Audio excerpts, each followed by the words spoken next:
कुछ रहस्य रहस्य ही रहे तो बेहतर होता है, वरना जिंदगी के भयानक नासूर बन जाते हैं।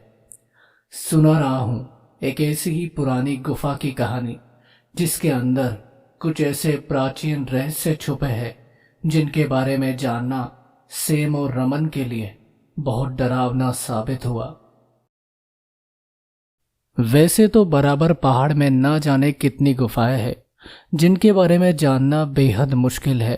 पहाड़ के सबसे निचले हिस्से में संतघर नाम की एक बहुत बड़ी गुफा है, जिसे लोहे की ग्रिल लगाकर बाहर से बंद किया गया है। कहा जाता है कि ये एक रहस्यमय गुफा है। इस गुफा के अंदरूनी दूरी के बारे में आज तक किसी को मालूम नहीं पड़ा है। किसी को भी मालूम नहीं कि ये गुफा अंदर से कहाँ जाकर मिलती है और कहाँ जाकर खत्म होती है।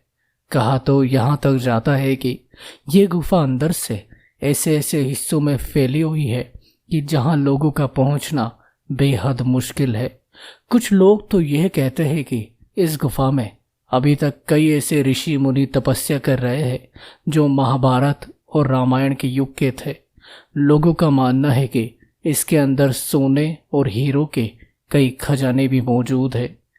पहले ये गुफा बाहर से खुली हुई थी, पर बाद में कुछ कारण से इसे बाहर से बंद कर दिया गया। और क्या था वो कारण, मैं आपको बताता हूं। कहा जाता है कि साल 1967 को एक अजीब सी घटना घटी, जिसके बाद गुफा को बाहर से बंद कर दिया गया। यहाँ घूमने के लिए देशों से कई लोग आते हैं। ऐसे ही एक बार एक तीर्थयात्री सेम चीन से यहाँ पर आया था। वो भी यहाँ की प्राचीन जगहों को घूमने के इरादे से आया था। वो अकेला ही सफ़र पे आया था और यहाँ कई दिनों तक रुककर यहाँ की खूबसूरती को सराहता रहा।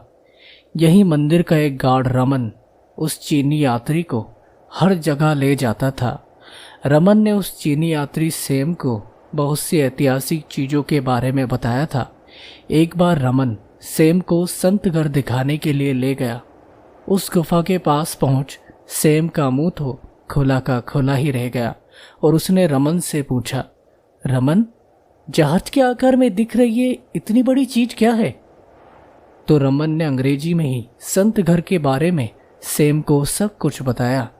रमन ने बताया कि ये एक रहस्यमय गुफा है, ऋषि मुनि औरों के जमाने से यूं ही बनी हुई है। किसी को पता नहीं है कि ये गुफा कहाँ तक जाती है और कहाँ जाकर ख़त्म होती है। और ऐसा माना जाता है भाई कि इसके अंदर कई खजाने भी मौजूद हो सकते हैं। तभी सेम ने रमन से पूछा, अगर ऐसा है तो कोई इस गुफा के अंदर क्यों नहीं जाता? तब गार्ड ने बताया कि ऐसा माना जाता है कि ये गुफा जितनी बड़ी है ना, उतनी खतरनाक भी हो सकती है। यहाँ के बड़े बुजुर्गों का मानना है कि इसके अंदर कई खतरनाक जंगली जानवर भी हो सकते हैं। और एक राज की बात यह है कि इस गुफा के अंत तक एक रहस्यमय दरवाज़ा भी है, मगर उस दरवाजे तक पहुंचने का रास्ता बेहद मुश्किल भी हो सकता है। अनुमान तो ऐसा ही लगाते हैं सभी, और क्या क्या हो सकता है भाई कोई नहीं जानता। और यही कारण है कि आज तक किसी की हिम्मत ही नहीं हुई कि इसके अंदर जा सके। रमन हमेशा से उस गुफा को लेकर बहुत सी कल्पनाएं बनाए रहता था। ऐसा कहा जाता है कि रमन बहुत दिनों से बेचैन था उस गुफा के अंदर जाने के लिए, क्योंकि उसे लगता था कि इसके अंदर कई खजाने मौजूद हैं जो आज के युग में किसी को भी रईस बना सकते हैं। वो अपने साथ अंदर जाने के लिए कई लोगों को पहले भी कह चुका था, पर किसी की हिम्मत ही नहीं हुई कि वो उसके साथ गुफा के अंदर तक जाए। पर शायद आज वो दिन आ गया था। रमन समझ चुका था कि मैं सेम को मनाता हूँ अंदर जाने के लिए, ये तो मेरे साथ जरूर जाएगा।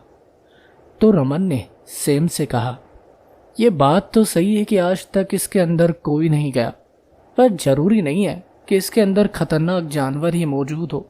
और आप तो जानते ही हैं कि ये गुफा ऋषि मुनि और रामायण के युगों के ज़माने से कितनी पुरानी है। अब तक इसमें कौन से जानवर जिंदा बचे होंगे? हाँ, अगर आप चाहे तो हम अंदर जा सकते हैं, और अगर ऐसी ही बात है तो मैं भी चल पड़ूंगा आपके साथ। कहकर रमन उसे अपनी बातों से रिझाने लगा। तब सेम ने कहा, ठीक है, अगर आप चल सकते हैं तो चलिए, मैं भी देखना चाहता हूँ आखिर ये गुफा अंदर से कैसी है, और अगर कोई खजाना मिला तो आपस में बांट लेंगे। दोनों के चेहरे पे एक सीरियसनेस साफ झलक रही थी। रमन के कान से होते हुए एक पसीने की बूंद नीचे टपक गई। सेम की बात सुनकर अब रमन भी उत्साहित हो चुका था। रमन ने कहा, ठीक है, फिर आज रात 11 बजे सिर्फ हम दोनों गुफा के अंदर जाएंगे, और ये बात आप किसी को मत बताइएगा। सामान आपको पता ही है क्या क्या लाना है, एक कुदाली मैं ले आऊँगा। ये कहकर रमन ने सेम को बाकी सब कुछ समझाया। उसी रात 11 बजे वो दोनों सबसे नज़रें बचाते हुए उस गुफा के करीब पहुँचे। रात के अंधेरे में वो गुफा दिन के उजाले से भी भयानक लग रही थी। रह रहकर रमन के दिल में ना जाने क्यों एक भीना सा डर पैदा हो रहा था। सेम तो उस गुफा के बारे में रेत के कण के बराबर भी कुछ नहीं जानता था। रमन भी आज कई सालों बाद उस गुफा का राज जानने को तैयार हो चला था। न जाने वो रहस्यमय गुफा उनके साथ अब क्या खेल खेलने वाली थी। वो दोनों ही इस बात को अभी नहीं जानते थे। दोनों मन ही मन बहुत एक्साइटेड थे।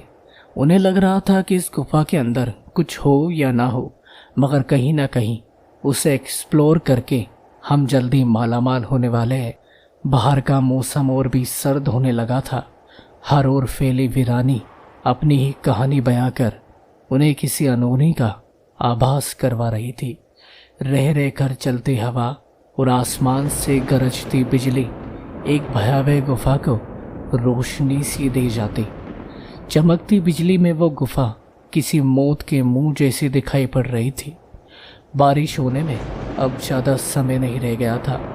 आज की रात कुछ अजीब होने वाली थी। वो दोनों अंदर जाने के लिए अब तैयार थे। गुफा के अंदर जाने से पहले दोनों इधर उधर देख रहे थे कि कहीं कोई उन्हें देख तो नहीं रहा, और जब उन्हें लगा कि कोई नहीं देख रहा तो वो दोनों गुफा के अंदर अपने अपने कदम बढ़ा चल दिए। उन दोनों के कंधों पर बैग थे, उनके हाथों में टॉर्च थी। गुफा की शुरुआत में ही इतना अंधेरा था कि वो लोग शुरू से ही टॉर्च को जलाए हुए अंदर की ओर जाने लगे थे। जैसे जैसे वो अंदर जा रहे थे, गुफा की वीरानी और बढ़ रही थी। धीरे धीरे वो गुफा और भी घुप अंधेरी होती जा रही थी। अंदर से कहीं दूर से उन्हें हवा की ठंडक के साथ सर सर की आवाज़ें आ रही थी, मगर बेहद धीमी, जिससे बहुत दूर से आ रही हो। उन्हें लगा बाहर से हवा अंदर आने की आवाज़ है, और वो चलते रहे। सेम ने गुफा के अंदर मौजूद दीवारों को अपने हाथों से छुआ। वो दीवार काफ़ी चिकनी थी और उस पर कुछ अजीब अजीब शब्दों में लिखा हुआ दिख रहा था। तभी उसने रमन का आवाज़ लगाई, रमन रमन, यार ये कैसे शब्द है और ये क्या लिखा है? रमन दौड़ते हुए उसके करीब आया और दीवार पे टॉर्च जला देखने लगा।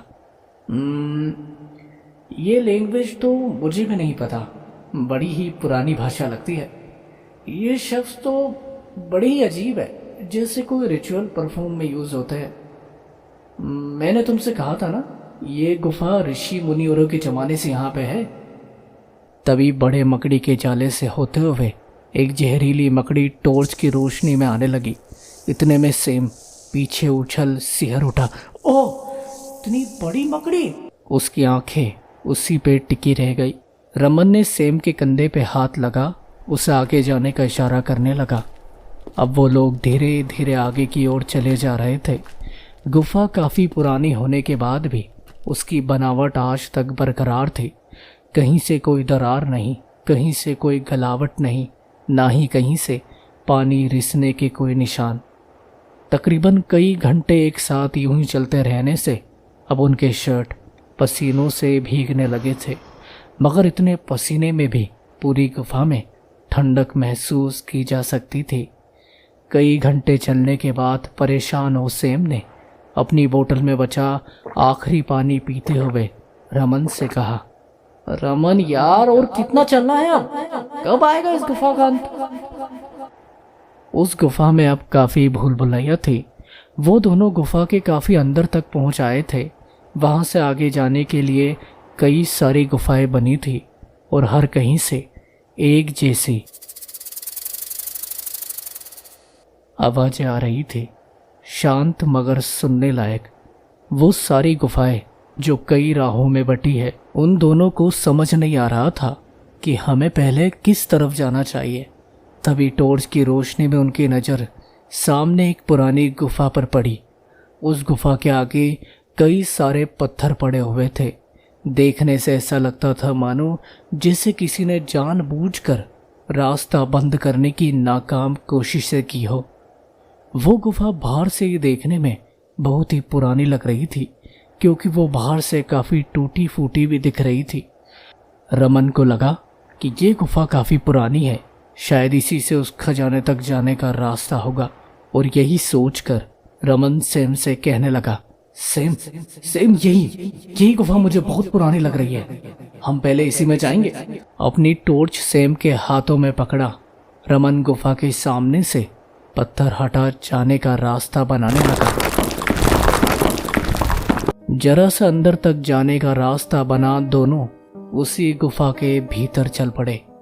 मकड़ी के जाले उनके चेहरों को छू रहे थे, जिन्हें वो हाथ से हटाते हुए अंदर जाने लगे। अब दोनों के मन में कई सवाल उठने लगे थे। अपने लालच में वो गुफा के इतने अंदर तलक चलाए थे। वो गुफा संकरी और अंधेरी लग रही थी। टॉर्च की रोशनी का सहारा लिए रमन हर कदम संभल कर रख रहा था। बस थोड़ी दूर और सेम ने कलाई में बंधी घड़ी में समय देखा तो सुबह के 4:38 हो रहे थे और गुफा के अंदर घना अंधेरा और खामोशी किसी अजीब हादसे की ओर इशारा कर रही थी। सेम ने चिढ़ते हुए रमन से कहा, रमन अब बस यार, हम लोग काफी अंदर आ गए हैं और जो देखना होगा अब बाद में आकर देख लेंगे। अभी तो फिलहाल बहुत लंबी है गुफा, भाई सुबह होने को है। तो रमन ने सेम से कहा, अरे सेम, बाहर तो निकल ही जाएंगे, पर यहाँ इतनी दूर आए तो कुछ और दूर सही, बस जरा सा दूर। और तू नाराज मत हो यार। तू इन दोनों में ये बात हो ही रही थी कि अचानक इन्हें अपनी तरफ से किसी के आने की आवाज़ सुनाई दी। एक तेज आवाज़ गुफा में एक तेज एको की तरह गूंज उठे। लगा शायद कोई छोटा सांप वगैरह होगा या कोई हवा का केंद्र। दोनों खामोश और अंधेरे में टॉर्च इधर उधर करते रहे, मगर उन्हें कुछ दिखाई नहीं दिया। सेम काफ़ी घबरा रहा था, क्योंकि ऐसी आवाज़ किसी छोटे सांप की नहीं हो सकती थी। रमन ने उससे कहा, देख यार, मैं हूँ तेरे साथ। अरे हम दोनों की आवाज़ इतनी गूंज रही है यहाँ, तो हर छोटी बड़ी चीज की आवाज़ तो गूंजेगी ना। तू परेशान मत हो, मैं हूं ना तेरे साथ, आ तू चल बस।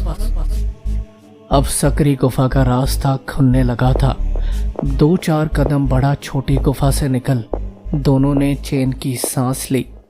थोड़ी देर वहीं रुक सांस भरते हुए जब सामने की ओर टॉर्च की रोशनी की तो उन्हें गुफा के समीप बना एक बहुत बड़ा लकड़ी का दरवाज़ा नजर आया। दोनों एक दूसरे की आंखें सामने टिकाए बस सोच में लगे रह गए कि गुफा के इतने अंदर लकड़ी का इतना बड़ा दरवाज़ा कौन बना सकता है और क्यों। दोनों के दिमाग में बस अब एक ही बात दौड़ रही थी, शायद इसी में बेशुमार खजाना छिपा हुआ है।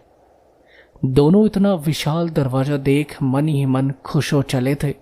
रमन ने सेम के कंधे पे हाथ रख कहा, सेम आ गया हमारी तकदीर का दरवाजा भाई, चल इसे खोलते हैं। दरवाजा किसी बहुत ही मजबूत लकड़ी से बनाया लग रहा था, मगर अजीब सी बात थी कि दरवाजे को खोलने के लिए कोई सांकल या कुंडी का इस्तेमाल नहीं किया गया था। दरवाजे पे लिखे अजीब अजीब शब्दों और आकृतियों पर तो जैसे सेम और रमन का ध्यान ही ना गया हो। रमन ने 7 लाई कुदाली निकाल दरवाजे पे एक एक करके वार करने शुरू कर दिए। अब मंजिल दूर नहीं सेम। दोनों ने दरवाजे पे कई बार एक साथ मिलकर करे। तकरीबन आधा घंटा मशक्कत के बाद आखिरकार दरवाजे का एक छोटा सा टुकड़ा टूट गया, जहां से वो दोनों अंदर की ओर जा सकते थे। आ चलते। दरवाजे के अंदर पहुंच आखिरकार जो उन्होंने देखा, उनकी हैरानी का कोई ठिकाना ना रहा। उन्होंने देखा कि वो एक बहुत बड़ा कमरा था, मगर अंदर से बिल्कुल गोल कमरा। अजीब बात थी कि उस कमरे की दीवारों पे बहुत ही गीला चिपचिपा हरे कलर का कुछ रिस रहा था। सेम और रमन ये नज़ारा देख सकपका गए कि आखिर ये कैसा कमरा है। जो चीज उन्होंने सोची भी ना थी, ये तो उससे भी अजीब था। सेम जब टॉर्च की रोशनी इधर उधर करते हुए आगे चल रहा था कि उसके कदम नीचे पड़े किसी चीज से टकरा गए। उसने टॉर्च की रोशनी नीचे की तो सेम की चीख पूरी गुफा में गूंज उठी। वो दोनों ये नज़ारा देख सिहर उठे जब उन्होंने देखा कि कई सारे कंकाल हाथ पैर मुड़े बिल्कुल जम चुके एक साथ बैठे थे, बिल्कुल एक ही पोजीशन में, जैसे उन्होंने किसी के आगे अपनी जिंदगी की भीख मांगी हो। हाथ पैर जैसे डर से अकड़ गए हो। ना जाने उन्होंने ऐसा क्या खौफ देखा था कि वो इस तरह एक साथ जम गए थे। वो सैकड़ों कंकाल किसी हरे पर्दास से चिपचिपाए हुए, ठीक वैसे जैसे उन दीवारों से रिस रहा था, भीगे हुए थे। उस जगह एक बेहद अजीब सी स्मेल आ रही थी। एक बार फिर वो तेज गूंजती आवाज आती ही अचानक सेम और रमन को ऐसे लगा कि गुफा के एक कोने से कुछ अजीब सी चीज गुजरी हो। तुरंत ही उन्होंने अपनी टॉर्च की रोशनी उस तरफ की, पर उन्हें फिर भी वहां पर कोई नहीं दिखा। मानो वो चीज एक पल में आती तो दूसरे ही पल आंख झपकते ही गायब हो जा रही थी। जब टॉर्च की रोशनी में आवाज आने वाली जगह पे उन्होंने देखा तो वहां भी अंदर जाने की एक और विशाल गुफा बनी थी। धीरे धीरे अब टॉर्च की रोशनी भी धीमी पड़ती जा रही थी, या फिर उन दोनों की किस्मत। दोनों बस कुछ ही कदम आगे गए थे कि उन्हें अपनी तरफ कई सारे आते हुए पैरों के कदम सुनाई देने के साथ कई गूंजती आवाजों ने मानो उन्हें घेर सा लिया हो। अचानक तेज होती आवाजों में सेम और रमन पागलों की तरह अपनी टॉर्च की रोशनी इधर उधर करते हाथों से अपने कानों को बंद कर लिया। अचानक ऐसे लगा जैसे सेम को किसी ने कंधे से पकड़कर पीछे खींचा हो। सेम ने तुरंत पीछे मुड़कर देखा, पर उसे वहां कोई नहीं दिखा। और इसी के साथ गूंजती आवाजें एक बार फिर जैसे मौत की खामोशी में मिल गई हो। अब रमन को भी डर लगने लगा था। वो समझ गया था कि अब हमें यहां से निकलना होगा। वो दोनों वापस दौड़ते हुए बाहर निकलने के उस लकड़ी के दरवाजे की तरफ कदम बढ़ाने लगे कि तभी उनके होश उड़ गए जब उन्होंने पाया कि गुफा से बाहर निकलने का वो लकड़ी का बड़ा सा दरवाजा पूरी तरह से एक बार फिर बंद हो चुका था। उनके डर की कोई सीमा न रही जब उन्होंने पाया कि दरवाजे का वो टूटा हुआ हिस्सा भी बिल्कुल साबुत हो चुका था, एक दूसरे का सहमा चेहरा लिए। रमन रमन भाई, ये क्या हो गया? दरवाजा बंद हो गया। रमन रमन भाई, मैं बनना नहीं चाहता। रमन। सेम बेहताश हो वहीं गिरकर रोने लगा। रमन भी निडाल हो जमीन पे बैठ गया। अब दोनों के पास निकलने का कोई सेजो सामान ना बचा था। इतना विशाल दरवाजा वो अपने हाथों से नहीं तोड़ सकते थे। सेम को इस तरह डर में सहमा देख रमन ने उससे कहा, सेम भाई निकलने का रास्ता कैसे बंद हो गया? ये जगह सच में ठीक नहीं है भाई, हमें यहाँ से निकलना होगा भाई, निकलना होगा भाई। कैसे? दरवाजा बंद हो गया है भाई, अब हम यही मारे जाएंगे। रमन, हमें कौन बचाएगा? मुझे नहीं चाहिए खजाना, मुझे नहीं आना चाहिए था इस गुफा में, मुझे नहीं बनना। रमन उसके कंधे को पकड़ सहमी शक्ल लिए उसे समझाने की कोशिश करने लगा।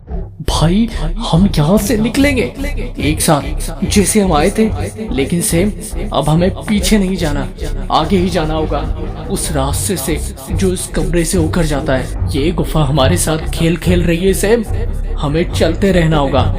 और चल से हम यहाँ से जरूर निकलेंगे एक साथ। अब उन दोनों के पास कोई रास्ता भी ना था।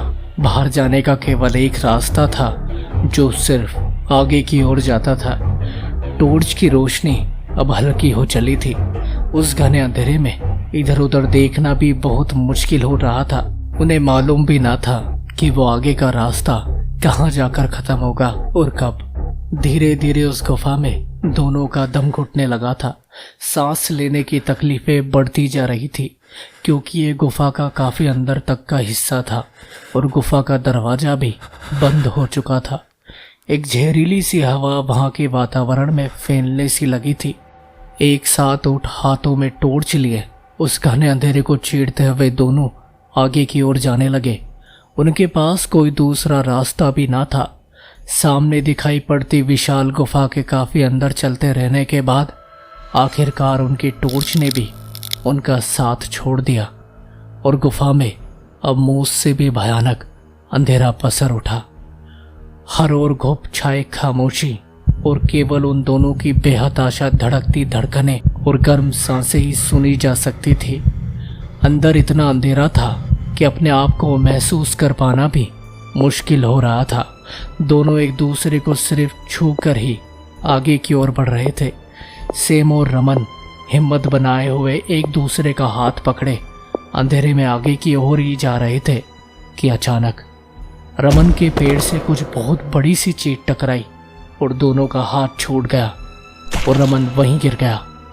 नीचे गिर अंधेरे में अपने हाथों से इधर उधर टटोलते हुए अचानक रमन को कुछ एहसास हुआ। एहसास ऐसा था जैसे सेम की सांसों को किसी ने मजबूती से दबोच लिया हो। रह रहकर उसकी आ रही गहरी सांसों की आवाज रमन सुन सकता था जैसे कोई उसका गला दबा रहा हो। रमन ने तुरंत सेम का आवाज लगाई, सेम सेम सेम कहाँ गया तुम सेम। पर रमन को दबती सांसों के अलावा उस तरफ से कोई जवाब नहीं मिला।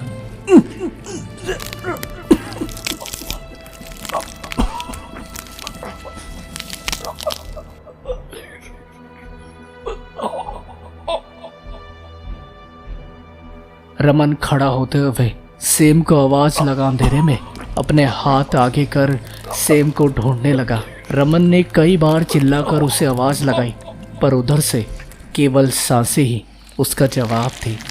ना जाने सेम इस गुप्त अंधेरे में कहाँ खो गया था।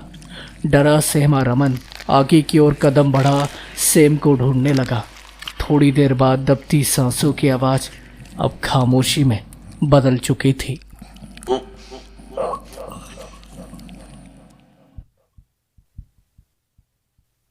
रमन समझ चुका था कि सेम के साथ कुछ हुआ है और अब यहाँ एक और पल रुकना अपनी मौत पाने जैसा था और यही सोचकर रमन अंधेरे में भागने लगा। वो जोर जोर से टॉर्च को झटके मारने लगा।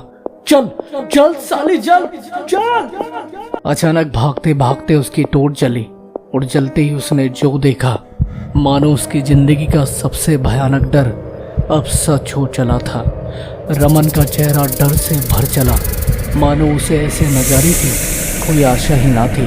टॉर्च की रोशनी में एक बहुत भयानक विशाल मूली जिसमें सेम के शरीर के 2 टुकड़े और आनन फानन में निकले उसकी आंतड़ियाँ अपने पैने दांतों में भींचे युग के भयानक काले सांप को देख रमन वहीं जम गया।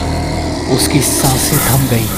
उसकी हरी आंखें जैसे रमन को भीतर से पिघलाने लगी थी कि तभी रमन एकदम से झटका खाए सिर उठा। एक जोर की चीख के साथ सेम में कदम लिए पूरी ताकत से भागने की कोशिश करने लगा।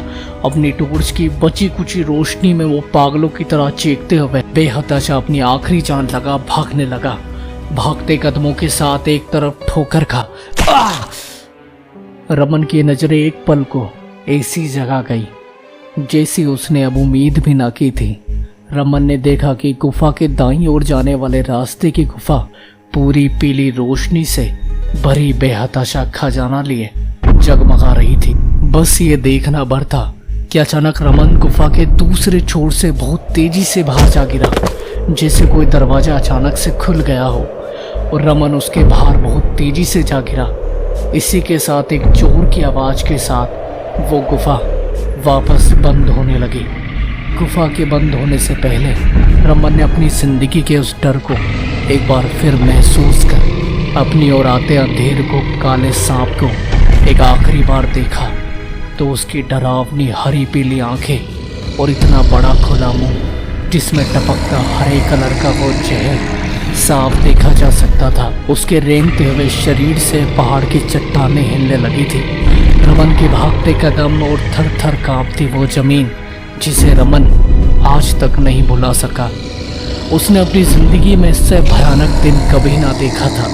ये दिन उसकी जिंदगी का सबसे बुरा दिन, जिसमें उसने अपने दोस्त सेम को खो दिया था। गुफा फिर से पत्थरों से बंद होते हुए एक जोर की घर्राहट के साथ गुफा बंद हो गई। इसी के साथ बेहताशा धड़कने लिए रमन उस गुफा से सीधे 2 किलोमीटर दूर जाकर रुका। उस दिन के बाद रमन पहले जैसा न रहा। डर के मारे आने वाले पैनिक अटैक्स उसे आज भी दहशत का दौरा करवा देते हैं। रात में सोते वक्त एक तेज आवाज और रमन के कानों में गूंजती सेम की आखिरी चीखें आज भी गहरी सांसें लिए रमन को कई दफा उठा देती है। और रमन कम ही लोगों से मिलता है। उसने गार्ड का वो काम भी कब का छोड़ दिया है।